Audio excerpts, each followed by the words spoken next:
we have the Power Blade, which is more upright, and the Power Glide, which has more rake, which Troy just kind of explained. And so I always kind of recommend, if you don't have an edge board, you probably want to try the 45 that has more rake to it. It feels more like a traditional fin.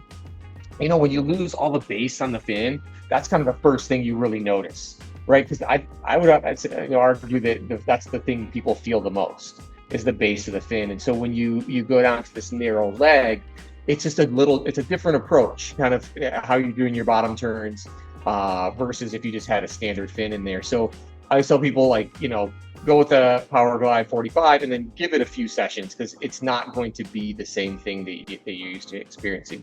You're going to have to kind of draw your turns out in a little bit different way. But then once you figure out how to use the fin, you're like, wow, the tail of the board just follows wherever the nose is going. So single fin or 2+1?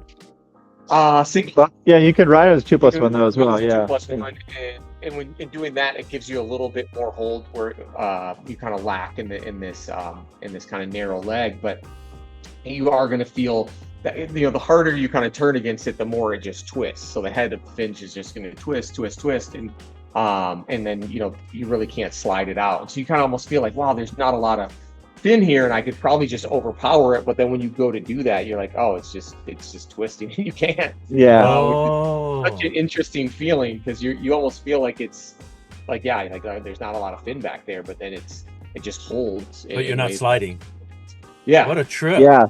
It's mimicking. I mean, a lot of George's pursuits too have been like, hey, what is happening in our environment? And so it's trying to essentially, reflect more of like a fish fin, in not just in like it doesn't have the profile of it, but this is more in the way that a fish fin would twist off and then propel. So it'll like load, right? But very like oddly in a very smooth and kind of, I think what you have to do with this fin is like recalibrate a little bit your expectation of feedback, because it can feel pretty flowy and almost loose.